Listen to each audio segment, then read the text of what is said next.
आपण संशोधक काय म्हणतो की अण्णाभाऊंच्या साहित्याची चिकित्सा करताना कम्युनिस्ट हा शब्दच येऊ देत नाही आपण.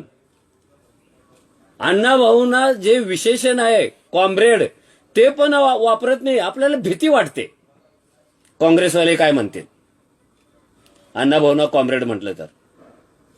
बीजेपी शिवसेना काय म्हणेल, आरपीआय काय म्हणेल, आंबेडकरवादी नेते काय म्हणतील, आंबेडकरवादी साहित्यिक काय म्हणतील, कारण अण्णाभाऊंना कॉम्रेड कसं काय म्हणायचं.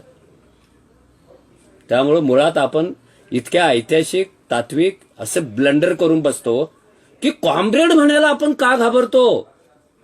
बर तुम्ही कोण त्यांना कॉम्रेडशिप देणार. त्यांनी लढून मिळवलेले आहे आणि 1925 मध्ये कम्युनिस्टांचा कार्ड होल्डर होणं ही जगातली सगळ्यात अवघड गोष्ट होती. कुणीही गेला अरे मी उद्यापासून कॉम्रेड दे कार्ड असं नव्हतं. राबायचं आहे, निष्ठा सिद्ध करायची आहे, ऍक्टिव्ह व्हायचं आहे, विश्वास संपादन करायचा आहे, विशिष्ट काळ काढायचा आहे आणि मग तुम्हाला ते कॉम्रेडशिप मान्य करणार आहेत.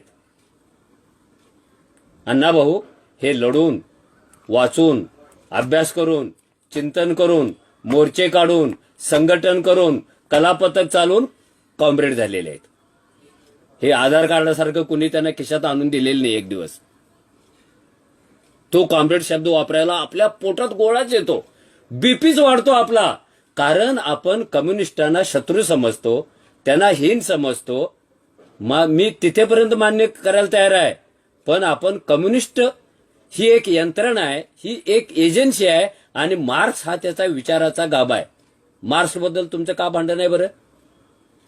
मार्क्सने कोणत्या मारामांगाचं वाईट केलंय, मार्क्सने कोणत्या गरीबाचं वाईट केलंय, मार्क्सने कधी भांडवलशाहीला पाठिंबा दिलाय.